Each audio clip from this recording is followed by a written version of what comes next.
होता नहीं है। मैं अपनी कंपनी की बात करूं, आज हम 1000 करोड़ इन्वेस्ट कर रहे हैं, अपनी कैपेसिटी बरूस में डबल कर रहे हैं, शुगर और पावर प्लांट लगा रहे हैं। तो इंडस्ट्री टू इंडस्ट्री बहुत वेरी करता है। टेक्सटाइल में गड़बड़ है वो ठीक है, और कोई इंडस्ट्री में उतना गड़बड़ नहीं है। केमिकल्स में जिसमें हम हैं, हम इन्वेस्ट कर रहे हैं। तो I think industry to industry depend करेगा, वर्ल्ड सिचुएशन में डिपेंड करेगा, इंडिया सिचुएशन में डिपेंड करेगा। लेकिन डायरेक्शन जब तक की डिमांड नहीं बढ़ेगी, जब तक कंजम्पशन नहीं बढ़ेगा, तब तक डिमांड पुल नहीं आएगा, तो इन्वेस्टमेंट और नहीं आएगा। तो ये जो बजट है, जो बातचीत हुई है, इसमें अगर रूरल इंडिया में लोगों के हाथ में पैसा आएगा, एग्रीकल्चर में जो कह रहे हैं, रोड्स, इरिगेशन, ये सब करके, उसका फायदा जरूर इंडस्ट्री को लगेगा। एक और चीज देखिए, टू जज even the budget, this government has function for last 2 years under 2 major handicaps, 2 bad monsoons and the global market. वो तो अभी भी है ग्लोबल टुडे, उसका मानसून का भी इफेक्ट है। अब ये अच्छा मानसून आएगा तो ही तो देख रहे हैं ना, जेटली साहब बोले कि 3rd बैड मानसून इन रोज तो 100 साल में नहीं हुआ शायद, तो इसलिए we are all hoping for the best. अच्छा पीयूष गोयल जी ये बताएं, एक और चीज है, और साथ ही साथ current account deficit, fiscal deficit, inflation, इनको क्या क्रेडिट दूं? ऑयल प्राइस और कमोडिटी प्राइस को क्रेडिट है इन टोटलिटी। तो आप कह रहे हैं मोदी जी वाहवाही लूट रहे हैं, जबकि अंतर्राष्ट्रीय फैक्टर्स हैं जिनकी वजह से बोल रहे हैं हमको, तुम देश ऐसा ही करवा दो यार। दुनिया के लिए लेकिन सीआईआई से कोई ऐसा है जो सीधा सवाल पूछे, मजूमदार साहब या कोई भी ठडानी साहब, जो आप लोग सीधा सवाल पूछे, क्योंकि सीआईआई से वो फील गुड वाला ही मामला रहता है, सबका बजाज, सबका साथ, सबका विकास। कि रूरल इलेक्ट्रिफिकेशन जिसका जिक्र प्रधानमंत्री जी ने भी किया था, आज वित्त मंत्री ने किया, उसमें वो फिगर 23 फरवरी का उन्होंने 5500 का दिया। आप सबको सुन के आनंद होगा कि अभी इस वक्त 5899 गांव तक, और ये सबसे खराब गांव है, पहाड़ों के ऊपर घने जंगलों में 70 वर्ष लग गए यहाँ बिजली पहुंचाने को। आज के दिन 5899 गांव तक पहुंच गई है। 18,452 में से मार्च तक 7,000 में पहुंच जाएगी। और वित्त मंत्री तो बहुत दयालु रहे, उन्होंने 2018 का, हम 2017 के अंत तक देश में हर गांव। पर एक बड़ा सवाल पीयूष गोयल जी सरकार के सामने वो ये है कि बड़े बड़े उद्योगपति इतना हजारों लाखों करोड़ के ऋण लेते हैं, आम आदमी हजारों रुपए का लोन लेता है, लाखों रुपए का लोन लेता है, अगर वो डिफॉल्ट करता है तो बैंक पीछे पड़ जाते हैं। बड़े बड़े कॉर्पोरेट टाइटन्स हजारों लाखों करोड़ रुपए के कुल मिला के लोन लेके बैठे हैं, जो कि वो रीपे नहीं कर रहे, और अब तक आपने एक किसी बड़े उद्योगपति को जेल नहीं भेजा है। इस वक्त तो सबसे बड़ा एक्शन हुआ है उद्योगपतियों पे। इन सबको ध्यान में है कि जितना आज के दिन प्रेशर है एनपीएस के ऊपर, जितना आज के दिन आपने किया कुछ नहीं। विजय माल्या अपनी कंपनी बेच के लंदन छुट्टी मनाने जा रहे हैं, वहां पे रहेंगे वो। विजय माल्या रिलोकेट कर रहे हैं। प्रोसेस उनके ऊपर इतना खड़ा है कि वो सेटलमेंट के लिए भाग दौड़ रहे हैं, वो पे करना चाहते हैं। माजूमदार, चिंता होगी उद्योग को, बड़े बड़े लोन लेके बैठे हैं, लौटाना नहीं चाहते। आम आदमी का तो बैंक एकदम खून नोच लेते हैं अगर वो ना पैसा लौटाएं तो। नहीं, उनका पीछे भी they should go after them also. I mean, people are people. Borrower is a borrower. They should all be treated the same way. President ऐसी आएगा ही बोल नहीं। आप बताइए बजाज, आपको बताता हूँ जो ये हजारों करोड़ वाले हैं, मैं 10-20-25 करोड़ की बात नहीं कर रहा हूँ, टू बिग टू फेल। तो बड़ी बड़ी कंपनियां भी हैं, बैंक छोटे छोटे पैसा देता है, उसे वापस आ जाता है, नहीं तो उसको he takes him to the cleaners। नहीं, मोदी सरकार कह रही है इस साल कार्रवाई होगी। देखिए this is over built up। इस पे लगता है ना मजूमदार साहब कुछ बोलेंगे ना, चंद्रजीत जी कुछ बोलेंगे। बनर्जी साहब, ठीक है बजाज साहब पूरा करें। राहुल एक सेकंड, बजाज साहब पूरा करें। There are many cases where in totality बदमाशी नहीं है, इनएफिशिएंसी नहीं है, और there are justified reasons in totality. There is nobody who is perfect and there is nobody who is fully a crook। उनको हेल्प करो, ये करो, और उनकी कंपनियां शुरू करो, वगैरह वगैरह वगैरह, देश का भी फायदा है। But there are crooks, I can't take a name, you took a name, there are crooks, they should be in jail. हमारी सिस्टम ही गड़बड़ थी। मिस्टर बनर्जी साहब भी बोलना चाह रहे हैं, लेकिन पीयूष जी, राहुल जो कि पीयूष जी बहुत अब निकलना चाह रहे हैं। कॉर्पोरेट इंडिया को परहेज होगा इससे। हम जो सीआईआई से बोलते हैं कि जो डिफॉल्टर है, जो विलफुल डिफॉल्टर है, जो जिसका पूरा क्लैरिटी में से हम देख रहे हैं कि जो विलफुल डिफॉल्टर है, we should go after them. They should absolutely, we should take a very clear decision. यहाँ पे कॉर्पोरेट्स का जितना भी बड़ा जो भी हो, नाम खराब हो रहा है, और इसके लिए सारे इंडस्ट्री खराब नहीं है, एक आध जने के लिए सारी इंडस्ट्री को खराब लेबल करना उचित नहीं है। तो कि हम बहुत क्लियरली ये मैसेज देना चाहूंगा कि गवर्नमेंट दे दे कि एक जना अगर एक दो जना अगर कुछ गलत कर रहा है उसके पीछे हम भारी पड़ेंगे और ये एग्जांपल हम सेट करेंगे। ठीक है पीयूष जी, चूंकि आप थोड़ी देर के लिए हमारे साथ हैं, मेरा सवाल जल्दी से 2-3 आपसे जो मैं पूछना चाहती हूँ, क्या किसान के मुद्दे पर वाकई डर सहम गए थे? क्योंकि किसान विरोधी छवि बनाने में विपक्ष एकजुट हो गया था कि इस बार आप लोगों ने किसान, कृषि, सेस सब कुछ लगता है एकदम किसानों के सामने जाकर खड़े हो गए कि भैया हम आपके साथ हैं, हमारा साथ मत छोड़ना। जिस दिन से सरकार आई 26 मई 2014 उस दिन से आज तक और आगे भी निरंतर ये सरकार गरीबों की, किसानों की, कामगारों की बजट का विश्लेषण हो रहा है, चुनावी सभा नहीं है, चिंता करती रही है और आगे भी करेगी। आखिर रूरल इलेक्ट्रिफिकेशन जिससे गांव को बिजली मिले, फीडर सेग्रीगेशन जिससे किसानों को निरंतर समय पे बिजली मिले, ये कोई आज तो नहीं शुरू किया, ये इनके कोई कहने आपने सूट-बूट की सरकार बोला इसलिए इनका असर मुझे हुआ? कुछ कहना है, इससे हटके मुझे कुछ कहना है। किसानों को समस्या रही, मुझे 2 विषय पे कहना है, पीयूष भी रहे तो अच्छा होगा।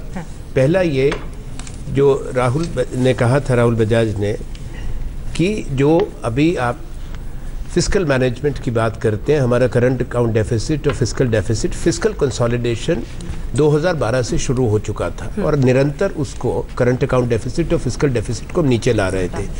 दूसरी बात, 180 बिलियन डॉलर आपका ऑयल इंपोर्ट बिल था जो हम आयात करते थे, वो 66 बिलियन पे आ गया। वो पैसा जो इतना बचा है उससे हम मैनेज कर पा रहे हैं, ये एक वास्तविकता है। उसका अंतर्राष्ट्रीय बात से नहीं, आपको अपनी अर्थव्यवस्था को देखना है कि आप कहाँ हैं। मेरा अगर हमसे चर्चा की होती पर फाइनेंस मिनिस्टर, स्टेक होल्डर्स में हम नहीं आते, स्टेक होल्डर्स में इंडस्ट्री आती है, दूसरी कम्युनिटी ऑर्गेनाइजेशंस आती हैं, हम एक सुझाव देते। क्योंकि मैं सुन रहा था सुमित को भी, राहुल को, बजाज को भी और विक्रम को भी, किर्लोस्कर को, अगर ये टैक्स की बात करते हैं, टिंकरिंग की नहीं मैं कहता, टैक्स इंसेंटिव्स हर सरकार, हर वित्त मंत्री देते हैं, अगर ये सोचते डिमांड को बढ़ाने के लिए और मैन्युफैक्चरिंग को बढ़ाने के लिए अगर कोई टैक्स इंसेंटिव देते उद्योग को भी और उपभोक्ता को भी, कंज्यूमर को भी, मान लीजिए कि ट्रक्स हैं कि 10 साल से ऊपर के ट्रक को रिप्लेस करने के लिए हम 1 लाख रुपए की टैक्स की रियायत देंगे, उसी तरह से उपभोक्ता को भी रियायत मिलती कारों के लिए, उसके लिए एक तो रोजगार बनता, उद्योग में कैपेसिटी यूटिलाइजेशन होती, नया निवेश होता। ये क्योंकि ये मेरा सुझाव आप वित्त मंत्री को दे दीजिए, अगले साल के बजट के लिए काम, अगले साल के बजट के लिए कम से कम इस साल कर देते, पर दे रहा है दुरुस्त, अगले साल कर लो। फेजिंग आउट की बात कही थी, हालांकि सीआईआई के कोई आपसे पूछ नहीं रहा है, लेकिन उम्मीद थी ना सबको कि 30 से 25 एक बार में नहीं करेंगे, लेकिन थोड़ा थोड़ा घटाएंगे। फिस्कल कंसोलिडेशन जो इस साल में मेंटेन किया है, that itself is such a big message, क्योंकि उससे महंगाई भी नियंत्रण कंट्रोल में रहेगी, कम रहेगी और ब्याज के दर भी गिरेंगे।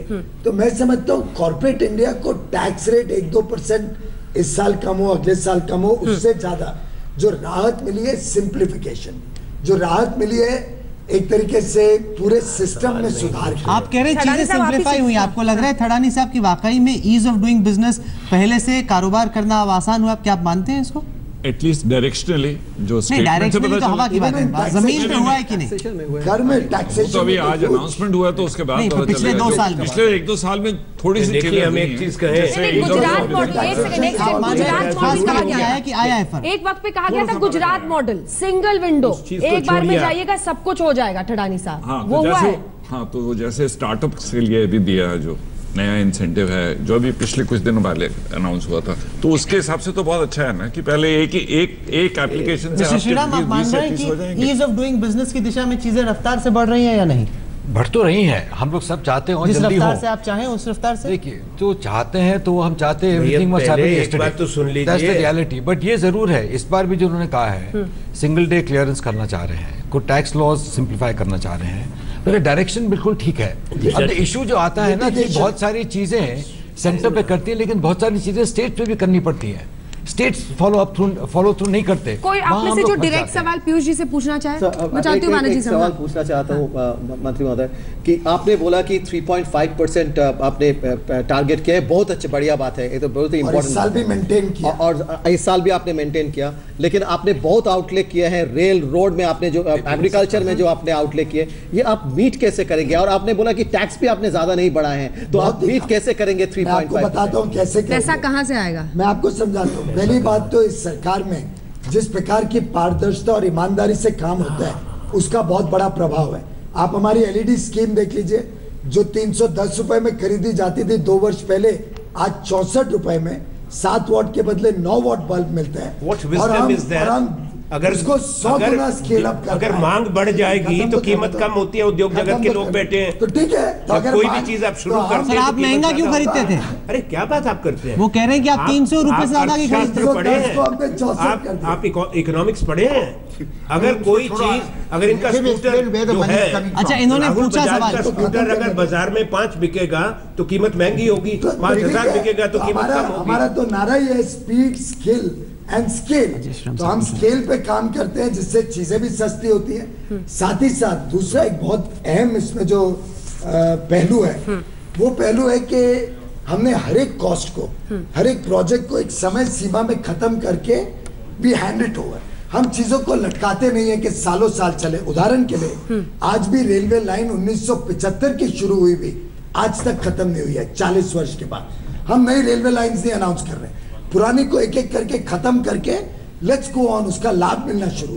ये आपने इनके सवाल का जवाब नहीं दिया। कोयला इंपोर्ट होता था, उसके बदले आज भारत में 80 मिलियन टन 2 वर्ष के अंदर पड़ा। वो अपने मंत्रालय का कहां से आते हैं? इन सब चीजों से जो बचत होती है, इनोवेटिव फाइनेंसिंग, अगर पब्लिक प्राइवेट पार्टनरशिप मॉडल को आप वास्तव में उसको, coal imports have gone up, coal import bill, आप स्टैटिस्टिक्स निकालिए। स्टैटिस्टिक्स अगर मुझे नहीं मालूम हो कोल इंपोर्ट नहीं, आपको मैं आपको सिर्फ 22,000 करोड़ रुपए की मात्र अप्रैल अजय श्रीराम साहब सवाल पूछ रहे हैं। एक सेकंड पीयूष, सवाल सुनिए। 2014 से लेकर अब तक का निकालने सवाल पूछना आते हैं आपसे। मैं आपसे एक प्रश्न पूछना चाहता हूं। पूरे हो गए ना 11 महीने में से 9 महीने के आंकड़े कभी गलत नहीं बोलते, सच्चाई बोलते हैं। 22,000 करोड़ निकाल के देख लीजिए।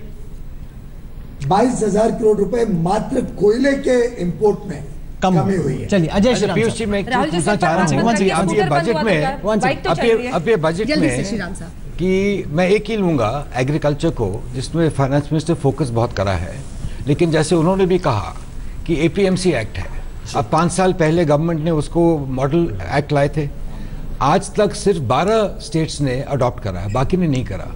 तो मुझे तो फिक्र ये है कि आप यहाँ पे रूल्स रेगुलेशन चेंजेस करना चाह रहे हैं, लेकिन गवर्नमेंट में क्या थिंकिंग है कि स्टेट्स में वो इम्प्लीमेंट हो? बहुत बढ़िया, सारे सब्जेक्ट्स कॉन्करेंट हैं, बहुत अहम। क्या इम्प्लीमेंटेशन पे क्या फोकस कर सकते हैं? ये थोड़ा हर एक विषय में एक एक स्टेट्स की भी अपनी जिम्मेदारी है और अपना इंडिपेंडेंस भी है, फेडरल स्ट्रक्चर है, लेकिन इसमें हम जब बातचीत करते हैं तो रास्ता निकलता है। आप देखिए power sector reform which was one of the most difficult subject, 17 states already आ गए विद इन 4 मंथ्स, जिसमें से उत्तर प्रदेश, बिहार, ओडिशा, उत्तराखंड, हिमाचल जो बीजेपी रूल्ड भी नहीं है, केरल और कर्नाटक ने कमिट किया, very soon they will be signing up. तो मैं समझता हूँ स्टेट्स भी आस्ते आस्ते समझने लगे हैं कि देश हित के काम में बाधा डाल के कोई फायदा नहीं है, देश हित के काम में सबको मिलकर साथ चलना है। प्रधानमंत्री बार बार कहते हैं कि 125 करोड़ की टीम इंडिया जब एक कदम उठाएगी तो देश 125 करोड़ कदम आगे बढ़ेगा। हम उस विचारधारा से चल रहे हैं और बाय एंड लार्ज मुझे लगता है सभी स्टेट्स का सहयोग भी मिल रहा है और आगे भी मिलता रहेगा, हमें पूरा विश्वास। ब्रेक की तरफ बढ़ रहे हैं, लेकिन मुझे लगता है कि अगर आनंद शर्मा जी को एक सवाल आपसे नहीं पूछने दो तो बात बनेगी नहीं। मुझे कोई सवाल नहीं पूछना, विपक्ष को कोई सवाल नहीं पूछना, ये नहीं पूछना कि 7 महीने मांगे थे 2020 का डेडलाइन कैसे सेट करें। अब क्या इनसे अच्छा, सवाल किर्लोस्कर साहब एक सवाल पूछना चाहते हैं। अच्छे दिन की इंतजार अभी 21 महीने तो हो गए, तो अभी वो अच्छे दिन किसके आए हैं ये प्रश्न मेरा है, अगर आपको लगता है एक आम गृहिणी से जाकर पूछो, नहीं पर क्या यहाँ पे किसी उद्योगपति को भी लगता है कि अच्छे दिन आ गए, पूछते हैं एक एक करके ठडानी साहब आपके अच्छे दिन आए हैं? अगर सही माने में बता, अभी नहीं आए। मजूमदार साहब आपके अच्छे दिन आए हैं? Expectations are high, yes. नहीं, अच्छे दिन आए कि नहीं आए? मजूमदार जी बहुत डिप्लोमेटिक होके बोलते हैं। मजूमदार जी एक सेकंड, आप प्रेसिडेंट है सीआईआई के, लेकिन पीयूष जी को देखिए वो सबके सवाल और हर सबका साथ सबका विकास चाहते हैं। तो आपके अच्छे दिन आए हैं कि नहीं? कॉर्पोरेट टैक्स तो घटा ही नहीं आप लोगों के लिए। नहीं, कॉर्पोरेट टैक्स ओके वो कमा नहीं है, बट दूसरा बहुत अनाउंसमेंट हुआ बजट में, बट अच्छा दिन I think it's on the way. Rahul Bajaj ji अच्छे दिन आए हैं क्या? नहीं आए। राहुल बजाज की आवाज राहुल जी 3 बार बोलेंगे, कोई डाउट नहीं, 3 बार बोलेंगे एकता कपूर स्टाइल में। मैं आज तक का नौकर नहीं हूँ। नहीं और ये कोई तलाक करने नहीं जा रहा। चलिए आप बताइए श्रीराम साहब, आपके हिसाब से आए हैं अच्छे दिन? देखिए, इंडस्ट्री टू इंडस्ट्री वेरी करता है। मैं अपनी इंडस्ट्री बताऊं, आपके लिए बताइए आए हैं? शुगर इंडस्ट्री में गवर्नमेंट ने पिछले 1-1.5 साल में बहुत मॉडिफिकेशंस करी हैं, जिससे फायदा हुआ है। लेट्स बी ऑनेस्ट, वहाँ पे फार्मर आउटस्टैंडिंग 1.5 साल पहले 21,000 करोड़ रुपए था, अब वो कम हो गया 3-4, वो थोड़ा बहुत काफी कम हो गया। इस साल भी ultimately the end of the day agriculture में आप जो कुछ भी करें, अगर फार्मर की इनकम आप बढ़ाएंगे, किसी को तो उसके पैसे देने पड़ेंगे। किर्लोस्कर साहब आपके अच्छे दिन आए? कौन देगा? पिछले 12 महीने में मेरे ख्याल से ऑटोमोटिव इंडस्ट्री अच्छी 7-8% ग्रोथ था। इस बरस भी हम एक्सपेक्ट कर रहे 7-8-10%। अच्छे दिन आए हैं कि नहीं? Definitely, if the market is growing, it is better. SUV से लेकर स्मॉल कार्स में भी टैक्स का इजाफा आपको लगता है? That is the problem. लोग खरीदेंगे, वो एक दिक्कत हो सकती है। प्रदूषण बहुत करती है, इसलिए वो कम करना चाहते हैं। My request is, please use that tax for scrapping of old vehicles. I think it's a green tax and it should be used for that. Our focus is very good energy and cars which work, hybrid cars or electric cars. But use this tax to इसकी राहुल जी प्रशंसा कर रहे हैं। हमारा focus बहुत है इस विषय में कि प्रदूषण को कम किया जाए, और प्रदूषण के खिलाफ ये सरकार निरंतर लड़ाई लड़ती रही। बैनर्जी साहब आप डीजी हैं सीआईआई के, आपके हिसाब से अच्छे दिन आए हैं आपके सब मेंबर्स के? हमारे जो मेंबरशिप का जो सर्वे हुए हैं रिसेंटली, हमारे जो हम इंडस्ट्री जो सेंटिमेंट्स जो देख रहे हैं वो काफ़ी स्ट्रांग है, और वो इंडस्ट्री सेंटिमेंट्स टुवर्ड्स इन्वेस्टमेंट भी काफ़ी स्ट्रांग है, और कुछ सेक्टर में डेफिनेटली अच्छे दिन आए हैं ऑलरेडी, एंड ये बजट से हमारा लग रहा है कि अच्छे दिन ज़रूर आएंगे। पर पीयूष गोयल जी, एक वास्तविकता ये भी है कि अगर आप सीआईआई के बाहर जाएं, उद्योग जगत के बाहर जाएं, चले मेरे सामने सड़क पे चले, जनपद चले, कहीं पर भी चले, लोगों से पूछे, उनके अच्छे दिन नहीं आए, ये हकीकत है। तो ये इंडस्ट्री के अच्छे दिन अगर कुछ हद तक आ भी गए, जनता के अच्छे दिन कब आएंगे? अच्छे दिन की जो परिभाषा है उसमें 2 तरीके होते हैं। एक तो है वही 2008-9 की तरह को डोल आउट करके एक भ्रमित करो कि सब कुछ अच्छा हो गया, और फिर 5-6 साल तक सिर पकड़ के बैठे। उसके बाद 2012 में क्या हुआ? हमारी जो कल्पना है, हम उसमें we are creating a foundational structure on which for years we can have growth, development, reaching to the last man at the bottom of the pyramid. There have been stresses in the last 2 years, तकलीफें आई हैं, 2 खराब monsoon भी गए हैं, उन सबको मद्देनजर रखते हुए मैं समझता हूं कि रास्ता एकदम अच्छा चल रहा है। शायद आगे आने वाले दिनों में आपको बहुत आधे उद्योगपति मान रहे हैं अच्छे दिन आ गए। आनंद शर्मा जी, कुछ और कह रहा हूँ, नहीं अच्छे दिन आ गए, लोग मान रहे हैं, कुछ कहेंगे। देखिए, कभी भी सबकी एक समान विचार या समान सोच नहीं होती। एक बात मैं जरूर पीयूष को बताऊंगा अनुभव के आधार पर, कभी भी हम बोलें एक संतुलन जरूरी है। 2008 और 9 का जो वित्तीय संकट था, उसके बाद 2010 और 11 दोनों ड्राउट ईयर्स थे, तो पहली बार नहीं हुआ, और इनके पास तो वो वित्तीय संकट नहीं ना आया, वो फाइनेंशियल और इकोनॉमिक क्राइसिस नहीं आया जो हमने देखा था। तो ये चीज़ ज़रा आप लोग भी ज़हन में रखें कि देश के पिछले 7 साल में 4 साल सूखे। चलिए सर, आखिरी सवाल पूछिए। सर आनंद जी, ये बजट में आपको क्या एक चीज अच्छी लगी? अरे वाह, क्या आपने ऑपोजिशन से पूछ लिया। इनको दोबारा एहसास हुआ किसान की तकलीफ का और कृषि में विकास का। ये एक पर ये एक नई चीज है बिहार के बाद पीयूष गोयल। दूसरी चीज मैं जरूर ये बात कहूंगा कि जहां इन्होंने रियल एस्टेट सेक्टर या इंफ्रास्ट्रक्चर में केवल 2 सेक्टर की तरफ ज़्यादा ध्यान केंद्रित है। सड़कें बनाने पर होना चाहिए क्यों काफ़ी तकलीफ थी, और दूसरा रेलवे नहीं, इंफ्रास्ट्रक्चर की मैं बात करता हूँ।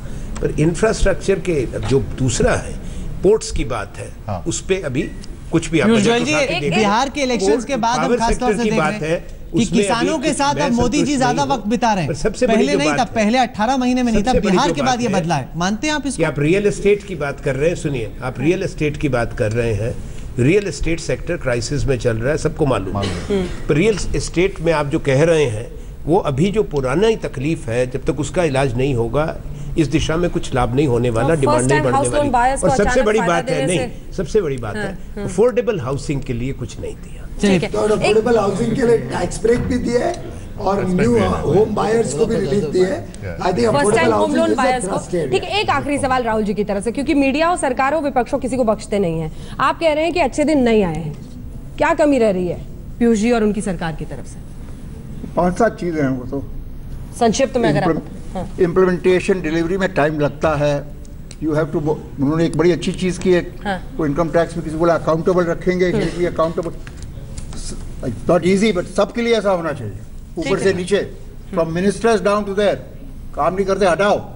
सर हम तो हमारे एक एक प्रोग्राम को जनता को एप्स के द्वारा सामने रखते हैं समक्ष, और चाहते हैं आप सब हमें मॉनिटर करिए हमारे काम को। चलिए आनंद शर्मा जी, हमारे कंपनियों में भी लोग ऐसा बोलते हैं। जिस दिन देश में हर नागरिक एप्स का इस्तेमाल करेगा तब मैं सारे आखिर 5899 स्मार्टफोन सबके पास 11 महीने में विद्युतीकरण पहुंच पाए, तो ये सबसे डिफिकल्ट गोयल और एक गडकरी से कुछ नहीं होने 7 वाला। Crore LED bulb. सर आप उनकी तारीफ कर रहे हैं, उनको फंसा रहे हैं, पहले बता दीजिए। कैबिनेट में आप दरार डाल रहे हैं। गोयल और एक नितिन गडकरी बेचारे से कुछ नहीं होने जब वाला। ये बोलो पीयूष गोयल परेशान हो जाते हैं। अवार्ड में भी बोला हुआ है। सब लोग सर बड़ी मेहनत कर रहे हैं और दूसरों का नाम नहीं लेना चाहता, और जो अरुण कुछ नहीं जेटली कर जी रहे का नाम नहीं ले पर राहुल बजाज जी, आप ये सोचिए ना, टीम में 11 खिलाड़ी हैं, आप 2 खिलाड़ियों को बोल रहे हैं आप बैटिंग अच्छी कर रहे हैं, जो आप नहीं कह रहे कि वो बाहरी 9 खिलाड़ी बैटिंग अच्छी नहीं कर समझो रहे। ना, कोई आप बोल ही रहे समझो ना, हैं, आप बोल ही रहे हैं। बोले बोल ही रहे हैं। बजट के दिन अरुण जेटली जी का नाम नहीं ले रहे। अरे दूसरे भी बहुत है, और भी वर्ष बैटिंग ये सब चीज में अच्छा कर रहे हैं। उनके लिए मैं इतना जरूर बोल दूं, अरुण एक ऐसी टीम है, और इतना भी सुनो, बोल दूं कि मैं इनकी एक नमक ऐसी खराब टीम नहीं हो है कि सकता। 11 के 11 प्लेयर क्योंकि मैं सेंचुरी जब बना रहे हैं, राज्यसभा में दूसरी टीम था, को खेलने का मौका नहीं है। मैं जब राज्यसभा आनंद में सर था, हाफ द टाइम उनके घर से वेजिटेरियन खाना आता था और वह मैं उनके साथ खाता तो था। आपने अरुण जेटली जी का तो नमक हमने खाया। नमक खाया हुआ है, ये बोलना पड़ेगा। Having said that, for a finance minister, and I'm not the prime minister, I don't know 1/100th of what this prime minister knows, but I can't swallow that my finance minister, and his health has been a problem earlier, he's much better now, thank God, has also corporate affairs, where probably he has done, And also information he's not even got, broadcasting. and also information broadcasting. कभी नहीं हुआ ऐसे। तो सबसे This is batting not giving enough importance to finance, which should be given. I'm sorry. No one man can do that. चलिए आपने एक अलग ही बहस अब छेड़ इस पर दी, तो उसके पीयूष लिए जी हम कुछ बोलेंगे नहीं। अलग दिन बुलाएंगे आपको इस पर ठीक है, बहस अलग करने दिन के लिए। बुलाएंगे। बहुत बहुत पीयूष शुक्रिया। गोयल जी, आनंद शर्मा जी, आप जुड़े हमारे साथ, बहुत बहुत धन्यवाद। आज तक के इस खास कार्यक्रम में फिलहाल इतना ही। वक्त हो गया एक बहुत छोटे से ब्रेक का। देश और दुनिया की बाकी खबरों के लिए आप देखते रहिए Viewers, we did not miss you on 26 because the much the better half was there. Thank you so much. तो आप यहाँ पर हमारे खास कार्यक्रम सुन रहे थे, आप देख रहे थे कि किस तरह से सभी लोग अपने अपने रिव्यूज इस पर दे रहे हैं कि बजट से किसको क्या मिला क्या नहीं मिला, लेकिन बजट की क्या कुछ बड़ी बातें हैं, आइए आपको वो भी हम बताते हैं। सबसे अधिक 9 लाख करोड़ रुपए होगा। किसानों पर ऋण अदायगी के भार को कम करने के लिए बजट अनुमान 2016-17 में ब्याज सहायता के लिए 15,000। Good afternoon to all of you. I intend to read a brief opening statement and then I shall be happy to take a few questions on the budget. Let me preface it by saying that I've had less than 2 hours to go through the budget papers.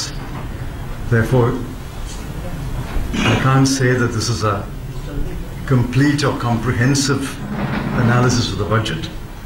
These are mainly the first impressions and on a reading of the key budget documents.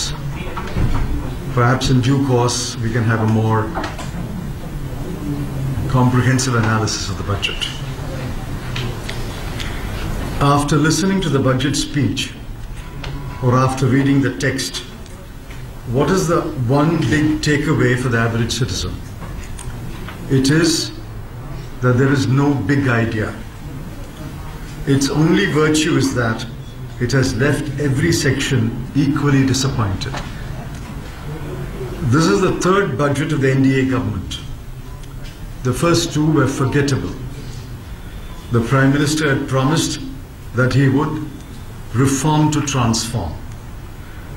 The word reform is a little understood but much used word.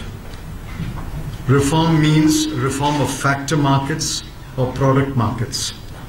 There is little evidence of such reform in the budget. So the NDA has followed its own brand of budget making, which is just housekeeping and accounting. Thanks to the crash in oil prices, that required hardly any effort. The government boasts that it earned more tax revenues than it had budgeted at the beginning of the year. Did they collect more corporation tax? No. Did they collect more income tax? No. What they collected more was excise duties. It is a whopping increase of rupees 54,334 crore. That amount was due to the numerous times the government increased excise duties on petrol and diesel after the budget was presented last year. I had predicted that the government will comfortably achieve the target of fiscal deficit in the current year. It has, and I'm happy. I'm also happy that the government has spurned the advice of the Chief Economic Advisor and stuck to its own fiscal consolidation path for 2016-17. I take it as a vindication. Thane में एक ही परिवार के 14 लोगों की हत्या कर दी गई। 14 लोगों की हत्या करने का आरोप भी परिवार के ही एक सदस्य पर लगा है। हालांकि आरोपी शख्स ने भी हत्या को अंजाम देने के बाद पैसे वाले बाबू मेरा बजट बना दो, पैसे वाले बाबू मेरा बजट बना दो, बजट बना दो, बजट बना दो।